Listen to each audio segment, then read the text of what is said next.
Tout d'abord, bonjour et merci de nous accueillir aujourd'hui dans le cadre du Pitch Arena. Nous sommes Ali et Mehdi Berra, les cofondateurs de la société Taghazer, qui vise à propulser les ventes des acteurs du retail grâce à la fidélisation des clients ambassadeurs. Être présent sur le web est un incontournable aujourd'hui et ça, les acteurs du retail l'ont très bien compris. Pour autant, si on ne vous recommande pas, on ne vous achète pas. Et ça, ces mêmes acteurs l'ont très bien compris. C'est pourquoi ils demandent et veulent des feedbacks clients. Pour autant, les processus peuvent paraître fastidieux et les retours sont aussi faibles s'il n'y a pas d'incentive client. Et pour autant, manquer la fidélisation de ces clients ambassadeurs a un impact financier non négligeable. Avec Ali, on a réfléchi et on a décidé de créer la solution Taghazer. Taghazer vous permet d'inciter vos clients à témoigner pour vous sur les réseaux sociaux. Ce qu'on entend par témoignage client, c'est un contenu diffusé sur Instagram. Instagram, le réseau le plus utilisé en 2022 par les retailers pour vendre. De proposer une plateforme de fidélisation sur mesure afin de récompenser vos clients en lien avec votre activité, et enfin de bénéficier d'un dashboard afin de voir vos ventes décoller grâce à deux leviers marketing puissants que sont le feedback client et la fidélisation. Sur quel marché on intervient? Notre marché, c'est le marketing d'influence. Il est immense parce qu'il est valorisé à plus de 12 milliards d'euros. La dynamique est également porteuse parce que les budgets marketing consacrés par les marketeurs sur les segments du marketing d'influence ne vont cesser d'évoluer dans les années à venir. Sur ce marché, on a 3 verticales, avec une qu'on souhaite adresser dans un premier temps, qui est celle des commerçants indépendants, parce qu'on a un produit qui est adapté pour pouvoir adresser cette cible, et c'est la cible sur laquelle on a une véritable expertise de marché. La deuxième verticale qu'on souhaitera adresser, c'est celle des grandes enseignes, qui est porteuse d'une bien plus grande valeur. Et on verra dans un troisième temps qu'on pourra également adresser les réseaux B2B, dans la mesure où on aura dupliqué le concept avec des réseaux sociaux cibles qui pourront être Google par exemple. Sur ce marché, on a une différence significative. C'est que nous, on fait de l'influence marketing par la fidélisation des clients ambassadeurs. Donc, il y a 3 composantes. Pour l'influence marketing, on est très fort parce qu'on libère des feedbacks clients sur Instagram, le premier réseau social utilisé pour vendre aujourd'hui. On fait de la fidélisation sur mesure, et pour ça, on est très très fort également. On permet, par exemple, pour un restaurateur, de récompenser son client avec 2 cafés offerts sur la prochaine addition, par exemple, par une customisation qui s'effectue directement dans l'app. Le troisième élément, c'est la collecte de feedback client. Ici, on a une marge de progression qui est très très forte, et on verra par la suite qu'il y a énormément de choses qu'on pourra faire. On est très facile à mettre en œuvre parce qu'on a un outil métier, c'est une application mobile.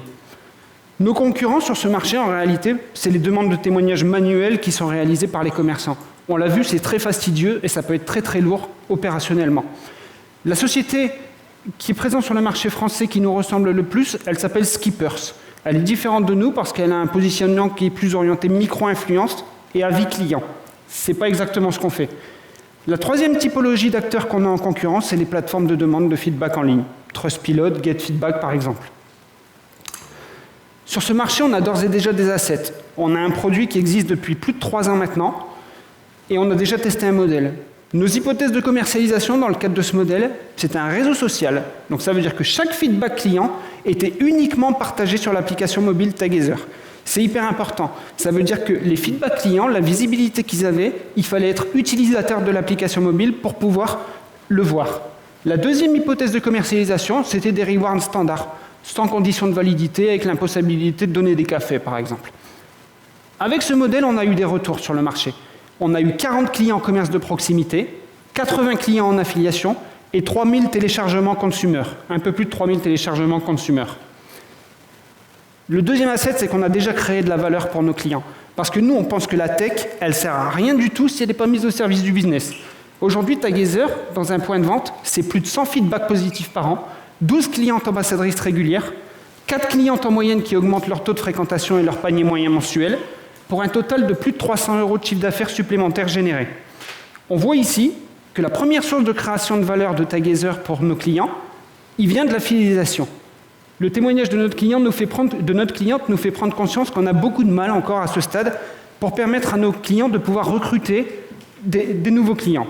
On va voir maintenant que les ajustements qu'on est en train de créer aujourd'hui vont permettre de régler ce problème. Pourquoi? Parce qu'aujourd'hui, on est en train de créer une passerelle avec les réseaux sociaux. Donc le problème de la visibilité dont je vous ai parlé tout à l'heure, il n'existera plus. Les témoignages, ils seront visibles sur Instagram. Le programme de fidélisation, il est plus avancé. Avant, on faisait du reward standard. Aujourd'hui, on va poser des conditions de validité et une customisation sur les rewards. Pour nos clients, c'est une valeur business qui est significative. On est beaucoup plus fort aujourd'hui parce qu'on a des partenaires beaucoup plus significatifs. On a signé un partenariat avec la société Shopify dans l'idée de rendre le concept opérationnel pour les marchands Shopify. L'interface est codée à 80%. On a des discussions avancées également avec un acteur majeur du prêt-à-porter en France. C'est une fédération dans l'idée de pouvoir parvenir à un contrat d'apport d'affaires. Alors, ces ajustements traduisent un petit peu aussi notre vision, qui est de devenir le SaaS de feedback client utilisé par les départements marketing. Et pour accomplir notre vision, on se base sur 3 éléments majeurs. Comme l'a dit tout à l'heure Ali, on partira en premier sur du développement produit et notamment le développement d'une version desktop afin d'améliorer la collecte de témoignages, notamment avec des ramifications avec Salesforce et SAP, de diversifier les réseaux sociaux ciblés, c'est-à-dire aujourd'hui on cible Instagram, enfin, on intègre Instagram, demain on souhaitera intégrer d'autres réseaux afin d'être en lien avec les réseaux sur lesquels sont présents les consommateurs, notamment TikTok mais aussi YouTube. Et enfin de partir à la conquête de grands acteurs du retail. Donc pour accéder à notre plateforme, on a dessiné un business model assez simple, c'est un abonnement mensuel de 49 € par mois par page de profil Instagram. Ça vous donne accès à l'ensemble des fonctionnalités donc de fidélisation et de collecte d'avis clients. On sait quand même qu'on a un gros focus à faire sur la manière dont on a de récolter les témoignages clients. On va parler finances maintenant. Taggezer, combien ça pèse et combien ça pèsera demain? Quand on a lancé notre concept, en 2019, on a fait 5 400 € de chiffre d'affaires sur l'année. Ça correspond à 18 clients moyens sur l'année et 40 clients qui étaient partenaires, et c'est les 40 clients dont je vous ai parlé tout à l'heure, les commerces de proximité. Donc on se pointait en 2020, en janvier, avec un quasi MRR qui était de 1 200 € par mois. Ça correspond d'ailleurs à la facturation qu'on a eue sur l'année. Février, on a un couac, c'est le Covid. Globalement, la solution, on ne l'avait pas. Et ce qui se présentait à nous, c'était d'arrêter le projet. Ouais, on pouvait le faire, mais on n'a pas décidé de faire ça, on a décidé de continuer. On a rendu l'application gratuite, on est resté full-time sur le projet, parce que nous, le projet, on y croit dur comme fer. Ça nous a donné le temps de pouvoir itérer sur nos clients, de mettre en place nos processus d'affiliation qui nous permettent aujourd'hui de faire un chiffre d'affaires de 4 500 € sur l'année. On pense que l'année prochaine, avec notre modèle Instagram, on aura 53 clients moyens sur l'année, pour un total de chiffre d'affaires de plus de 25 000 €. On passera un peu plus à l'échelle en 2025 pour réaliser un peu plus de 200 000 € de chiffre d'affaires. Et en 2027, on prévoit un chiffre d'affaires qui sera légèrement inférieur à 1 million €. Alors, Taggezer, c'est qui? Comme je vous l'ai dit, c'est Ali et moi, on est tous les 2 frères, fils de commerçants. On s'est réparti les tâches au sein de Taggezer de manière assez naturelle. Travailler en famille, ça peut être compliqué, mais pour nous, c'était assez fluide en fait. On a tout de suite ciblé les parties sur lesquelles Ali était meilleur et moi, j'étais un peu plus en affinité. Ali s'occupe plus de la partie business et croissance de Taggezer, et moi, je suis plus sur la partie UX, UI et tech chez Taggezer. Et là, c'est notre maman que vous voyez, qui fait partie du coup, qui nous supporte depuis le début et qui est commerçante, qui nous a donné source d'inspiration pour développer Taggezer.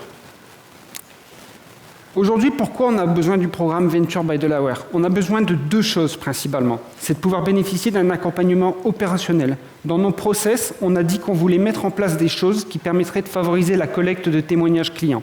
On aimerait pouvoir bénéficier de l'expertise des équipes Delaware pour créer des ramifications avec les environnements CAP et Salesforce par exemple. On a besoin d'un accompagnement business parce qu'aujourd'hui, notre expertise, elle est chez les indés. On n'adresse pas du tout de la même manière un indé qu'une grande enseigne. On a besoin d'un investissement financier de 100 000 € pour pouvoir renforcer nos équipes tech et business.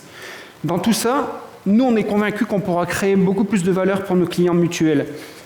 Taggezer doit être appréhendé comme un outil qui est un véritable trigger qui permet de créer de l'incitation à l'achat pour des clients acteurs du retail. On pense sincèrement qu'on pourrait s'insérer sur des mandats qu'on pourrait avoir en commun. Au final, nous, on est comme des fous à l'idée de pouvoir intégrer le programme Venture by Delaware et on est encore plus comme des fous à l'idée de savoir qu'on pourrait vous emmener avec nous, de pouvoir partager cette aventure et d'écrire une belle histoire ensemble.